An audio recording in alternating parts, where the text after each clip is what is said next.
Hello नमस्कार नमस्कार में आपका स्वागत। हम आपको बहुत ही महत्वपूर्ण जानकारी देने वाले हैं अतिथि शिक्षकों की नियुक्ति को लेकर और पोर्टल अपडेट करने को लेकर। अतिथि शिक्षकों के पद पोर्टल पे अपडेट किए जा रहे हैं और अतिथि शिक्षकों को जो समस्या आ रही है उसका समाधान किया जा रहा है। इसके लिए 72 घंटे के लिए पोर्टल बंद किया गया ताकि अतिथि शिक्षकों की समस्या का समाधान किया जाए और पद अपडेट किया जाए। और अतिथि शिक्षकों को सोमवार को मंगलवार को DPI पहुंचना जिनकी नियुक्ति नहीं हो पा रही है, ठीक है, अनिवार्य रूप से पहुंच जाएं, क्योंकि अगर अब नियुक्ति नहीं हो पाई तो आगे नहीं हो सकती, अब बाहर हो जाओगे। इसलिए सोमवार को DPI पहुंचे, अपनी समस्या बताएं और नियुक्ति जरूर करवावे। नहीं करवा पाते तो फिर आगे भविष्य में आपको नियुक्ति नहीं मिल पाएगी। तो मैं इसके संबंध में पूरी विस्तार से जानकारी देने वाला हूँ। क्या कहना सुनील से परिहार जी का अतिथि शिक्षकों की नियुक्ति को लेकर। आप वीडियो में बने रहे, वीडियो पूरा देखें। वीडियो अच्छा लगे तो लाइक करें और चैनल को सब्सक्राइब जरूर कर लें ऐसी अपडेट पाने के लिए। प्रदेश टीम कहाँ है? आप सभी को बहुत अच्छे से पता है। 2 सितंबर 2023 को पूर्व मुख्यमंत्री माननीय शिवराज सिंह चौहान जी ने खुले मंच से अतिथि शिक्षकों के लिए कई सौगातें दी थी, जिसमें सबसे महत्वपूर्ण था गुरुजियों की भांति विभागीय परीक्षा। गुरुजियों की भांति विभागीय परीक्षा यदि अतिथि शिक्षकों के हित में होती है, उससे बेहतर कुछ भी नहीं है। लेकिन आज तक उसका भी कोई आदेश शासन प्रशासन की तरफ से जारी नहीं हुआ। दूसरा, पूर्व मुख्यमंत्री माननीय शिवराज सिंह चौहान जी की एक और महत्वपूर्ण घोषणा थी, आगामी शिक्षक भर्ती में 50% आरक्षण और बोनस अंक दिए जाएंगे। चूंकि वर्तमान समय में आगामी शिक्षक भर्ती की प्रक्रिया चल रही है, वर्ग 1 की प्रक्रिया लगभग पूरी हो चुकी, लेकिन उसके बाद वर्ग 2 और वर्ग 3 की प्रक्रिया अभी चल रही है। वर्ग 3 की पात्रता परीक्षा चल रही है और आने वाले जनवरी में वर्ग 2 की चयन परीक्षा होगी, ऐसी संभावना ESB के द्वारा जारी की गई। यदि आगामी शिक्षक भर्ती में अतिथि शिक्षकों को 50% आरक्षण और 20 अंक बोनस के मिलते हैं, बहुत सारे अतिथि शिक्षकों का भला होगा। लेकिन अभी तक उसके बारे में कोई भी प्रतिक्रिया शासन प्रशासन की तरफ से नहीं दिख रही। अभी शीतकालीन सत्र भी चलने वाला है दिसंबर में। शीतकालीन सत्र से पहले सभी अतिथि शिक्षकों से आग्रह है, आप अपने अपने मंत्री, विधायक, विपक्ष के नेता, विपक्ष के विधायक सभी के सामने अतिथि शिक्षकों के मुद्दे को दमदारी से उठवाएं। विधानसभा में जब ये मुद्दा जाएगा, क्वेश्चन लगाएं कि सरकार ने जो घोषणाएं की थी उनका क्या हुआ, आरक्षण और बोनस अंक मिलेंगे कि नहीं मिलेंगे, क्योंकि खुले मंच से घोषणा की थी। और आज भी आपकी सरकार है, आगामी शिक्षक भर्ती प्रक्रिया चल रही है, तो क्या अतिथि शिक्षकों को आरक्षण और बोनस अंक का लाभ मिलेगा? मिलना चाहिए। और नहीं मिलेगा तो सभी अतिथि शिक्षकों को इसके बारे में बैठ के चर्चा करना चाहिए। आगामी रणनीति बनाकर जो भी धरना प्रदर्शन आंदोलन या कोर्ट की शरण लेना है, इन मुद्दों पर खुले रूप से चर्चा करना चाहिए। अभी तक सरकार ने वार्षिक अनुबंध की भी घोषणा की थी, उसका भी कोई अता पता नहीं है। प्रतिमाह मानदेय की घोषणा की थी, कुछ चीजें संभव है ना, तो प्रतिमाह घोषणा मानदेय भुगतान की घोषणा पूरी हुई, जबकि इसमें कोई भी पेचीदा काम नहीं है। सरकार चाहे, अधिकारी चाहे तो एक आदेश जारी करके प्रतिमाह बजट आवंटित करके एक महीने की तारीख को फिक्स कर दे कि 5 तारीख को या 7 तारीख को प्रतिमाह अतिथि शिक्षकों का मानदेय का भुगतान किया जाएगा, उससे भी कुछ सुधार होगा। इसके अलावा कुछ चीजें अतिथि शिक्षकों के हित में होना चाहिए, जैसे सभी कर्मचारियों को कर्मचारी स्वास्थ्य बीमा का लाभ मिलता है। अतिथि शिक्षकों के लिए हमने भी कर्मचारी बीमा देने की मांग की थी, आज तक उस पर कोई संज्ञान नहीं लिया। हमने अन्य कर्मचारियों की भांति, अतिथि विद्वानों की भांति 13 अवकाश और 3 ऐच्छिक अवकाश की पात्रता होना चाहिए। ये भी हो सकता है, कोई बड़ा काम नहीं है, लेकिन ये भी अतिथि शिक्षकों के हित में नहीं किया गया। इससे और भी ज्यादा महत्वपूर्ण एक काम है, महिला प्रसूति अवकाश के लिए भी हम कई बार लिख चुके हैं। अतिथि विद्वानों को भी 6 महीने का जो हमारी बहनें अतिथि विद्वान के रूप में कॉलेजों में काम करती है, 6 महीने का उनको प्रसूति अवकाश मिलता है। अतिथि शिक्षकों को भी 6 महीने का प्रसूति अवकाश मिलना चाहिए। ये हम कई बार लिखकर दे चुके हैं, लेकिन चूंकि अतिथि शिक्षकों के हित में सरकार ने कोई संज्ञान नहीं लिया या माननीय मंत्री जी अतिथि शिक्षकों से नाराज हैं, कुछ भी हो सकता है। और इससे भी ज्यादा बड़ी विडंबना है कि हमारे ही कुछ साथी, जैसा कि हम सुनते रहते कि आपके लोगों ने आपत्तियां लगाई, हमने प्रयास किया था। बहुत सारे लोग कभी कभी लिखते हैं कि सर आपने 25 अंक को हटवाकर हमारा अहित करवा दिया। भाई हमने 25 अंक हटवाने के लिए लिखा क्योंकि वो विसंगतिपूर्ण थी। जिन्होंने 18-19 में मात्र 72 दिन कार्य किया उनको 25 अंक मिले थे। उससे पहले 10 साल काम किया उनको कुछ नहीं मिला, उसके बाद 5 साल काम किया उनको कुछ नहीं मिला। कहीं ना कहीं 25 अंक विसंगतिपूर्ण थे, इसलिए हमने मांग की थी तो 10 अंक प्रति वर्ष के हिसाब से मिलना चाहिए। यदि 10 अंक प्रति वर्ष के हिसाब से और रिटायर्ड टीचर की भांति लगभग 10 साल के 100 अंक अतिथि शिक्षकों को मिलते, किसी भी अतिथि शिक्षक को सिफारिश करने की आवश्यकता नहीं पड़ती। अनुभव के आधार पर जितने भी जहां भी आप आवेदन करते मेरिट में आपका नाम आता, मेरिट में आपका चयन होता।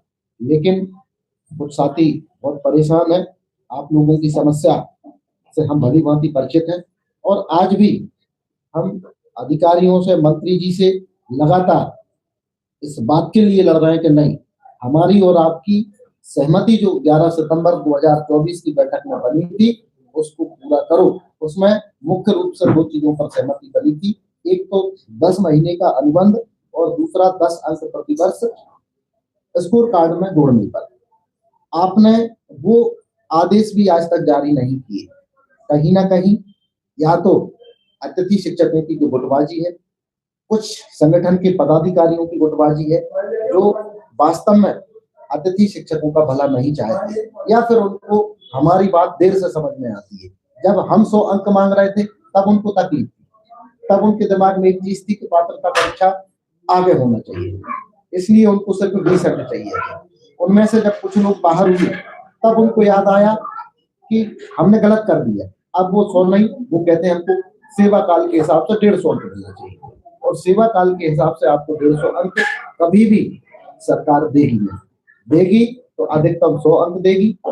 और सभी अतिथि शिक्षकों का भला चाहते हो तो आज भी 10 अंक जोड़ने के लिए सब मिलकर प्रयास करो। 10 अंक मिलेंगे तो आप सिस्टम में रहोगे, नहीं तो आने वाले समय में जो भी सीधी भर्ती प्रमोशन ट्रांसफर से बाहर होगा वो हमेशा के लिए बाहर हो जाएगा।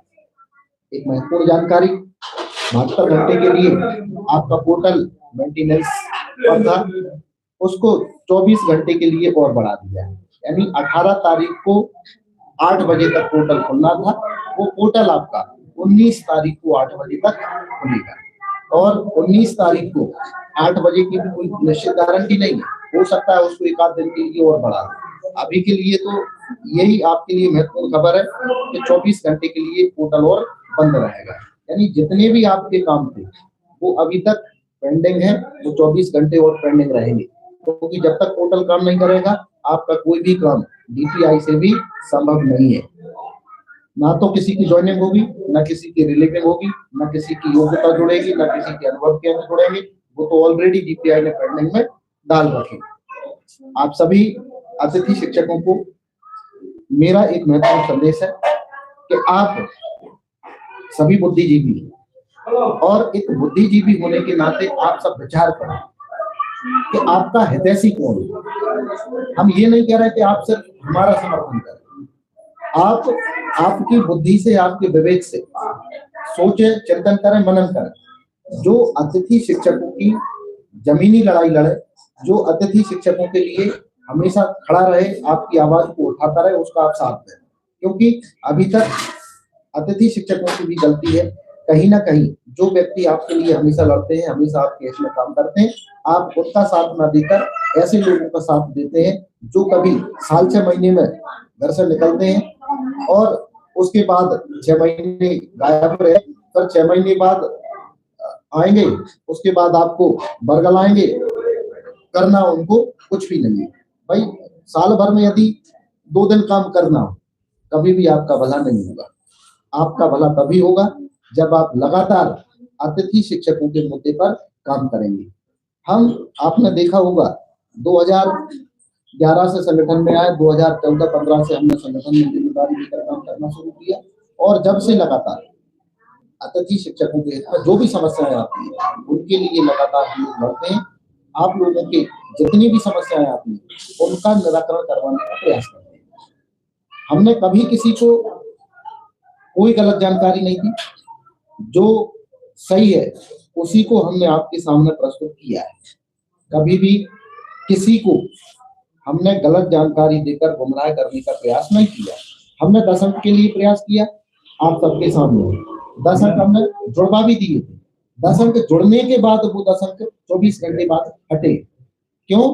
क्योंकि जिनको तकलीफ थी, कुछ लोग ये समझ रहे थे कि हम पात्रता पास हैं तो आप हमेशा सिस्टम में रहोगे, मेरिट में रहोगे, कोई बुराई नहीं। 30 अंक पात्रता पास के जुड़ना चाहिए, हम समर्थन में, लेकिन आपको अनुभव के अंक नहीं हटवाना। अनुभव के जो 100 अंक हम लोग मांग रहे थे वो आप सबके हित में थे, आपको उसका समर्थन करना चाहिए और नहीं किया तो अभी भी वक्त है माननीय मंत्री जी से, अधिकारियों से, आप लोग भी कहो, नहीं तो गलती से जो व्यक्ति बाहर हो गया, इवन मैं भी बाहर हो गया, तो इस बात की गारंटी कतई नहीं है कि मैं दोबारा सिस्टम में आ पाऊंगा कि नहीं आ पाऊंगा। इसलिए 10 अंक बहुत महत्वपूर्ण है। उससे ज्यादा महत्वपूर्ण सीधी भर्ती प्रक्रिया जो चल रही है उसमें महापंचायत के आदेश तो है ही, एक और हमने प्रयास किया है।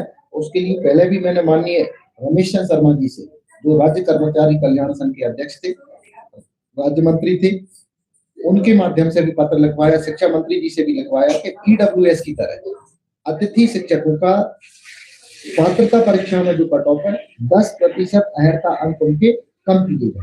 यदि पुराने वर्ग को 10% अहर्ता अंक कम होंगे, निश्चित रूप से आने वाले समय में उनको लाभ मिलेगा। यदि आप ईडब्ल्यूएस को 10% अहर्ता अंक में छूट दे सकते हो तो आप अतिथि शिक्षकों को भी 10% अहर्ता अंक की छूट दे सकते हैं, देना चाहिए।